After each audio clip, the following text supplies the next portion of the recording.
Good afternoon, Mr. Julian Jeremy Teodoro. Good afternoon. Here are some questions that we have for you as a teacher. Is teaching your true dream? Honestly, it's not, but I ended up teaching. My true dream was to be a writer in media, particularly writer of TV series, or if not writer of TV series, script writer for a movie, and then someday director, if possible. What are your struggles as a teacher and how can you handle it? Well, the first struggle that I could think of is basically how I can help students cope with difficult lessons. When, for instance, most students fail a certain assessment, there's the pressure put on me that I should help my students make up for their failures. And aside from that kind of difficulty, if the difficulty stems from probably lack of practice, there's also the issue on interest. How can I sell a boring idea to students? How can I make that boring idea interesting? So that is one struggle that I have as a teacher. That's why I have to also be creative in delivering my lessons so that students will be motivated to learn that topic, if in case it's boring to them.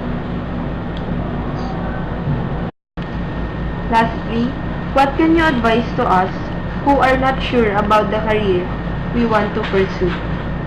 First of all, don't feel bad that you don't know yet. It's okay not to know. Because in the future, what you'll be doing can be different from what you want right now. And if ever you have something in mind, what you want to do in the future, trust me, it can change.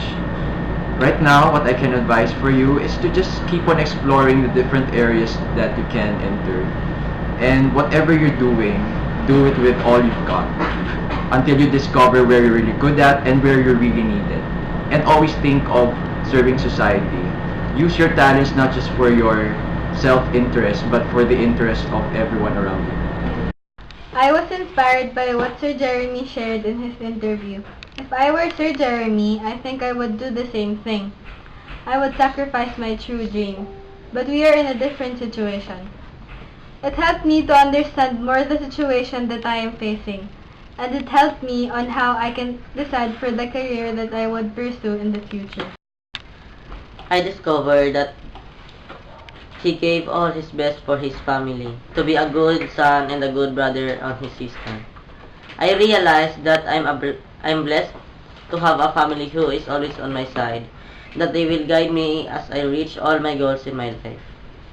If I were Sir Jeremy, my behavior will be mad at my family, because they are pushing me to be a teacher someday, which is I don't want to be, because it is not my dream. I can say that Mr. Theodora's life was full of change. Change that at first he was pressured or he didn't actually dream, yet he learned to love the change and it became his passion, and that is teaching.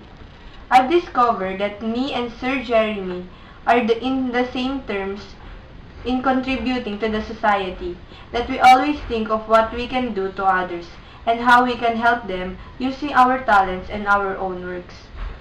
If I were Sir Jeremy, I think I'll be disappointed about myself. That the dream that I want, I didn't end up to. Why? Simply because what I've worked hard and my real passion didn't make me up my goals and work. That what I've learned I didn't get, and the people can control me and my dreams.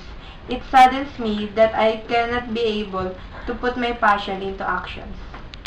As I watched Sir Jeremy's interview, I learned that sacrificing your dream for your loved ones isn't bad because it can have a good result like Sir Jeremy's.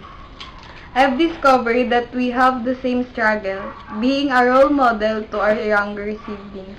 If I were Sir Jeremy, maybe I would enjoy because first I will not love it, but after I learn to understand the situation, I will learn to love it too.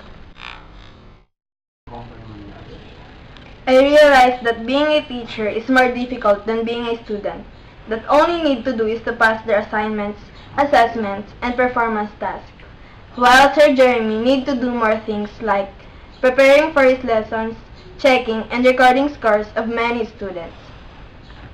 If I were Sir Jeremy, I can't do such things, but when I apply those lessons I've learned from him, probably I can do it with my own perseverance and managing my time well, like what he does. For those who are still not sure about their dreams, like me, Sir Jeremy made me realize that we must first explore more things, especially to those things we're not good at, because someday our dreams might change and we can still discover more about ourselves. I discovered about Sir Jeremy that he is so hardworking, though he doesn't want his dream at all. He still continue pursue and enjoys his life. Me as Sir Jeremy, I still don't know what my dream is. It's my pleasure that Sir Jeremy had become my teacher. Sir Jeremy is right. In every part of your life, you should have to explore more. Everything is temporary. Once you already made your decision, you should never regret it, but it should be part of your life.